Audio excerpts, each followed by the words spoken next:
بسم اللہ الرحمن الرحیم الحمد للہ رب العالمین والصلاة والسلام علی اشرف الانبیاء والمرسلین۔ ہمارا نور الزا کے اسباق کا سلسلہ جاری و ساری ہے اور ہم کتاب الصلاۃ پڑھ رہے ہیں۔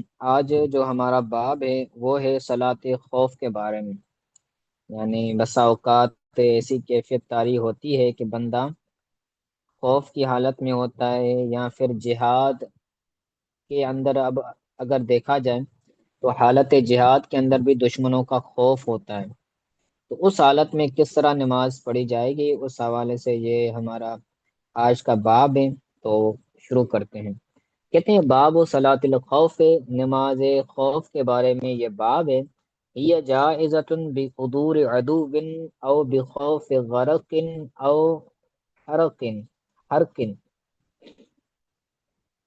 یہ نماز جائز ہے دشمن کے آنے کے وقت، دشمن کے آنے کے وقت، یعنی یہ خوف ہے کہ دشمن آ جائیں گے، یعنی دشمن کے پائے جانے کے وقت یہ نماز جائز ہے۔ او بخوف غرق، یا پھر ڈوبنے کے خوف کی وجہ سے بھی یہ نماز پڑھی جا سکتی ہے، اس وقت یہ جائز ہے۔ او حرقن، یا پھر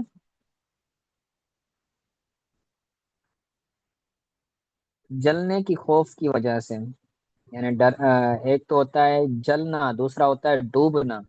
تو ڈوبنے کا خوف ہو یا جلنے کا خوف ہو، آگ وغیرہ ہو، تو اس وجہ سے بھی کیا ہوتا ہے، بندہ یہ صلاۃ خوف پڑھ سکتا ہے، یہ بھی امام کے پیچھے پڑھی جائیں گی۔ تو اب اگر اختلاف ہو جاتا ہے، لوگ ایک ہی امام کے پیچھے نماز پڑھنا چاہتے ہیں، لوگ جو حاضرین ہیں وہ ایک ہی امام کے پیچھے نماز پڑھنا چاہتے ہیں، اور انہیں دشمنوں کا خوف ہے، تو اب وہ کیسے پڑھیں گے؟ تو پھر دو گروہ بنائے جائیں گے، ایک گروہ نماز پڑھے گا امام کے ساتھ، پھر دوسرا گروہ لڑنے جائے گا، پھر آدھی نماز امام پہلے گروہ کو پڑھائے گا، پھر جیسے ہی آدھی نماز وہ پڑھ لیں تو پھر وہ چلے جائیں گے، پھر دوسرے آئیں گے، پھر وہ امام کے ساتھ باقی جو آدھی نماز ہے وہ امام کے ساتھ پڑھیں گے، اور امام اپنی نماز پوری کر کے سلام پھیر کر فارغ ہو جائے گا۔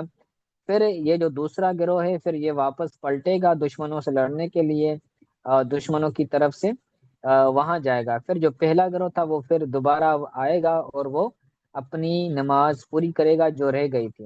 پھر یہ پہلا گروہ پھر واپس جائے گا لڑنے کے لیے، پھر جو دوسرا گروہ تھا وہ آئے گا اور پھر اپنی نماز پوری کرے گا۔ یعنی اس کے اندر کیا ہوگا، دو گروہ بنائے جائیں گے، اور دونوں گروہ آدھی آدھی نماز امام کے ساتھ پڑھیں گے اور آدھی آدھی نماز اکیلے پڑھیں گے۔ ٹھیک ہے، تو کیونکہ یہ خوف کا عالم ہے، دشمن آ نہ جائے، دشمن حملہ نہ کر دیں، تو اس وجہ سے اس طرح نماز پڑھی جائے گی۔ لیکن یہ تب ہوگا جب اصرار کریں، قوم جب اصرار کرے کہ ایک ہی امام کے پیچھے نماز پڑھیں۔ ہاں، اگر یہ اصرار نہیں کرتے ہیں بلکہ دو امام موجود ہیں، تو دو امام کے پیچھے ایک گروہ ایک امام کے پیچھے نماز پڑھے گا اور دوسرا گروہ دوسرے امام کے پیچھے نماز پڑھے گا، تو اس کے اندر کوئی بھی جو ہے وہ تقسیم کاری نہیں ہوگی، ہر ایک اپنی مکمل نماز امام کے پیچھے پڑھے گا۔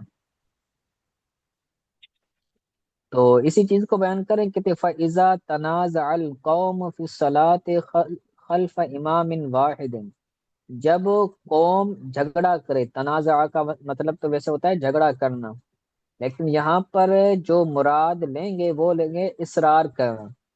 اگر قوم اصرار کرے ایک ہی امام کے پیچھے نماز پڑھنے کا، ایک ہی امام کے پیچھے نماز پڑھنے کا اگر قوم اصرار کرے کہ ہم ایک ہی امام کے پیچھے نماز پڑھیں گے، تو فَيَجْعَلُهُمْ طَائِفَتَيْنِ، تو امام ان کو دو گروہ بنائے گا، یعنی دو ایسے کر دیں گے، امام ان لوگوں کے دو حصے کا، واحدۃ بإزاء العدو، ایک گروہ کیا کرے گا، دشمن کے مقابل ہوگا، یعنی دشمن سے لڑنے کے لیے ان کے مقابل کھڑا ہوگا۔ واحدتن بإیذاء العدو، ایک گروہ جو ہے وہ دشمنوں سے مقابلہ کرنے کے لیے ہوگا۔ وَيُصَلِّي بِالْأُخْرَى، اور نماز پڑھائے گا دوسرے گروہ کو، امام نماز پڑھائے گا، یصلی نماز پڑھائے گا دوسرے گروہ کو، رکعتم من الثنائیت، دو رکعتوں والی نماز کی ایک رکعت پڑھائے گا، ورکعتین من الرباعیت او المغرب، اور دو رکعتیں پڑھائے گا 4 رکعتوں والی نماز یا نماز مغرب کی۔ یعنی دو گروہ بنائے، ایک گروہ دشمنوں سے لڑنے کے لیے گیا ہے، اور جو دوسرا گروہ ہے اس کو امام نماز پڑھائے گا، لیکن اس کو آدھی نماز پڑھائے گا۔ اگر 2 رکعتوں والی نماز جیسے فجر ہے تو فجر کے اندر وہ کیا کرے گا، ایک رکعت ایک گروہ کو پڑھائے گا، اور اگر 4 رکعتوں والی نماز جیسے عصر ہے، ظہر ہے، عشاء ہے، تو ان میں 2 رکعتیں پڑھائے گا۔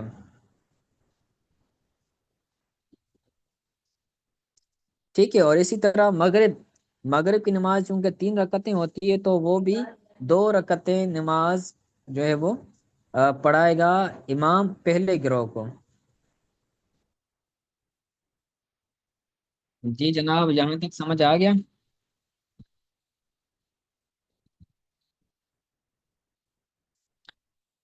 جی، یہ جو پڑھایا یہ جو 2 لائنیں پڑھائی ہیں آپ کو سمجھ آ گئی ہے؟ جی استاد تھوڑی بہت سمجھ آ گئی ہیں۔ چلیں آگے پڑھتے ہیں، کہتے ہیں جی استاد میں تو وَتَمْضِي، آخر میں آؤں اور وہ چلیں ریکارڈنگ آسان ہے، تو اتنی کوئی مشکل نہیں ہے، آسانی ہے۔ تو آگے پڑھتے ہیں، کہتے ہیں وَتَمْضِي هَذِهِ، یعنی جو 2 رکعتوں والی نماز ہے تو پہلے گروہ کو ایک رکعت پڑھائے گا، پھر وہ چلا جائے گا، پھر دوسرا گروہ آئے گا، پھر دوسری رکعت پڑھے گا، اسی کا بیان کہتے ہیں وَتَمْضِي هَذِهِ إِلَى الْعَدُوِّ، جس گروہ کو نماز پڑھائی ہے امام نے، پہلا گروہ، وہ چلا جائے گا دشمن کی طرف، مشاتن پیدل، پیدل وہ گروہ دشمن سے لڑنے کے لیے چلا جائے گا، یعنی ایک رکعت پڑھ کر چلا جائے گا۔ وجاءت تلک، اور وہ گروہ آئے گا، یعنی جو دوسرا گروہ تھا جس نے ایک بھی نماز نہیں پڑھی تھی، یعنی جس نے نماز شروع ہی نہیں کی تھی، تو وہ دوسرا گروہ آئے گا، فصلی بہم ما بقی، اور امام ان کو پڑھائے گا جو نماز بچ گئی ہے۔ اگر ایک رکعت پڑھائی ہے، 2 رکعتوں والی نماز ہے تو ایک رکعت اس گروہ کو پڑھائے گا، دوسرے گروہ کو۔ اگر 4 رکعتوں والی نماز ہے تو 2 رکعتیں پہلے گروہ کو پڑھائی تھی، 2 رکعتیں اس گروہ کو پڑھائے گا۔ اور اگر 3 رکعتوں والی نماز ہے جیسے نماز مغرب ہے، اور پہلے گروہ کو 2 رکعتیں پڑھائی، تو اب جو دوسرا گروہ ہے اس کو ایک رکعت پڑھائے گا، تو ان دوسرے گروہ کو پڑھائے گا امام جو باقی بچ گئی ہے نماز۔ وسلم وحدہ، اور امام اکیلا سلام پھیر دے گا، امام اکیلا سلام پھیر دے گا۔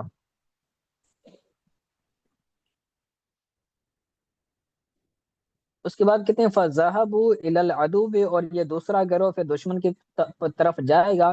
ثُمَّ جَاءَتِ الْأُولَىٰ، پھر پہلا گروہ آئے گا جس کو امام نے پہلے پڑھائی تھی نماز، تو وہ پہلا گروہ آئے گا، وَأَتِمُّوا بِلَا قِرَاءَةٍ، اور وہ بغیر قرات کے پہلا گروہ پورا کرے گا، وَسَلَّمُوا، اور سلام پھیرے گا، وَمَضَوْا، اور یہ چلا جائے گا، یعنی دشمنوں سے لڑنے کے لیے لوٹ جائے گا۔ ثم جاءت الاخرى، پھر دوسرا گروہ آئے گا، ان شاءوا وصلوا ما بقي بقراءة، پھر دوسرا گروہ آئے گا اگر چاہیں تو وہ وہیں پر نماز پڑھیں جو بچ گئی ہیں قراءت کے ساتھ، صلوا ما بقي بقراءة، قراءت کے ساتھ۔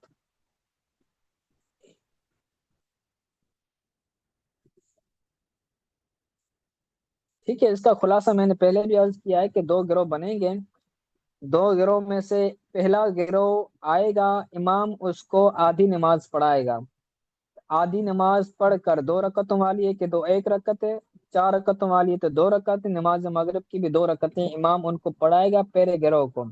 پھر وہ دشمنوں سے لڑنے کے لیے جائے گا، پھر دوسرا گروہ امام کے پاس آئے گا نماز پڑھنے کے لیے، اور امام ان کو بقیہ نماز پڑھائے گا۔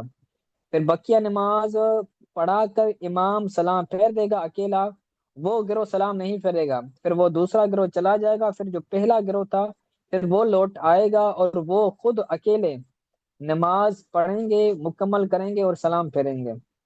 پھر جو دوسرا گروہ تھا وہ آئے گا اور وہ بغیر قرات کے ساتھ جو ہے وہ تلاوت کا اس کو پورا کرے گا، جو بقیہ نماز بن گئی تھی۔ تو اس طرح وہ نماز صلاۃ الخوف پڑھیں گے،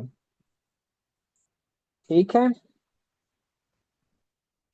کہتے ہیں وَإِنِ اسْتَدَّ الْخَوْفَ وَإِنِ اسْتَدَّ الْخَوْفُ صَلُّوا رُكْبَانًا فُرَادًا بِالْإِيمَاءِ إِلَىٰ أَيِّ جِهَةٍ قَدَرُوا۔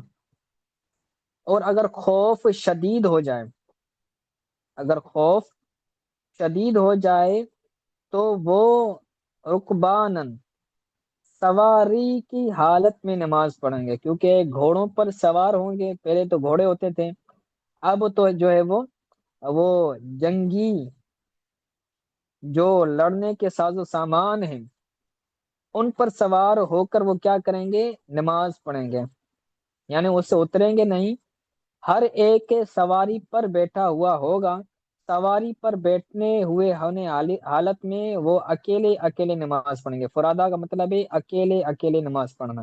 کیسے پڑھیں گے؟ بالایماء، اشارے کے ساتھ، الی ای جہت قدرو، جس بھی سمت وہ قدرت رکھتے ہوں، کعبۃ اللہ کی طرف، بیت اللہ کی طرف چہرہ کرنا یہ ان کے لیے ضروری نہیں ہے، جس بھی طرف ان کا چہرہ ہو اس چہرے کی طرف، اس سمت کی طرف چہرہ کر کے وہ اشارے کے ساتھ اکیلے اکیلے سواری پر بیٹھے ہوئے وہ نماز پڑھیں گے۔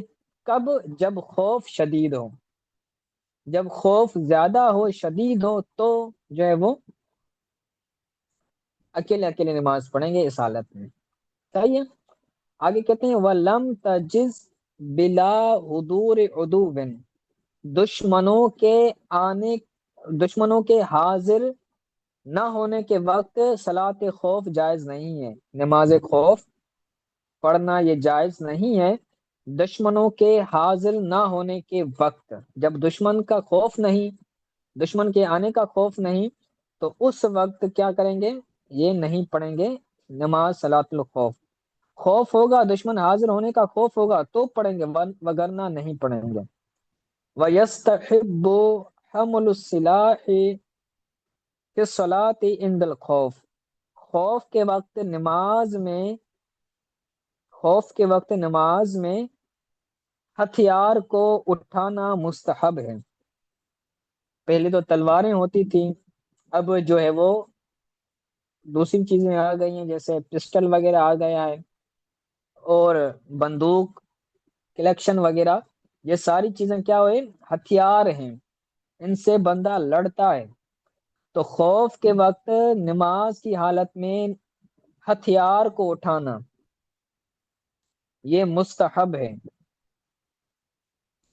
وَإِن لَّمْ يَتَنَازَعُوا بِالصَّلَاةِ، یہ ہو گیا کہ جب ایک ہی امام کے پیچھے وہ اصرار کر رہے ہوں کہ ہم ایک ہی امام کے پیچھے صلاۃ خوف پڑھیں گے، تو وہ دو گروہ بنائیں گے، ایک کو آدھی نماز پڑھائے گا، دوسری کو پھر دوسری آدھی نماز پڑھائے گا۔ لیکن اگر وہ جھگڑتے نہیں ہیں، وہ لڑتے نہیں ہیں، وہ اصرار نہیں کرتے بلکہ سارے متفق ہیں، تو کہتے ہیں وَإِن لَّمْ يَتَنَازَعُوا فِي الصَّلَاةِ خَلْفَ إِمَامٍ وَاحِدٍ، اگر وہ اصرار نہ کریں ایک امام کے پیچھے نماز پڑھنے کے بارے میں، وہ کہیں کہ ہم ایک ہی امام کے پیچھے نماز نہیں پڑھیں گے، بلکہ چاہے تو دو امام ہو جائیں، تو ایک گروہ کو ایک امام پڑھائے گا اور دوسرے گروہ کو دوسرا امام پڑھائے گا، اور وہ عام ہی نماز جیسے امن کی حالت میں پڑھائی جاتی ہے، سلام کے ساتھ امام ان کو نماز پڑھائے گا۔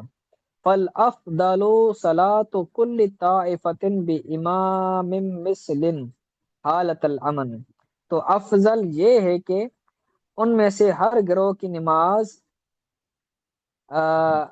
امن کی حالت کی مثل امام کے ساتھ ہوں، یعنی جس طرح ایک امام پڑھاتا ہے حالت امن کے اندر، ٹھیک ہے، ایک امام کے پیچھے ایک گروہ پڑے گا، پھر دوسرے امام کے پیچھے دوسرا گروہ پڑے گا، اور اس کے اندر جو ہے وہ پوری نماز ہر گروہ کو پڑھائی جائے گی۔ کوئی بھی جو امام ہوگا، کوئی جو بھی گروہ ہوگا، وہ آدھی نماز نہیں پڑھے گا، کیونکہ اس کے اندر اصرار نہیں ہے، اس کے اندر جھگڑا نہیں ہے۔ صحیح، تو یہ صلاۃ الخوف کا جو ہمارا باب تھا یہ پورا ہوا۔ انشاءاللہ اگلے درس کے اندر اس سے آگے پڑھیں گے۔ آج کے سبق کے حوالے سے اگر کوئی بات سمجھ نہیں آئی تو پوچھ لیں۔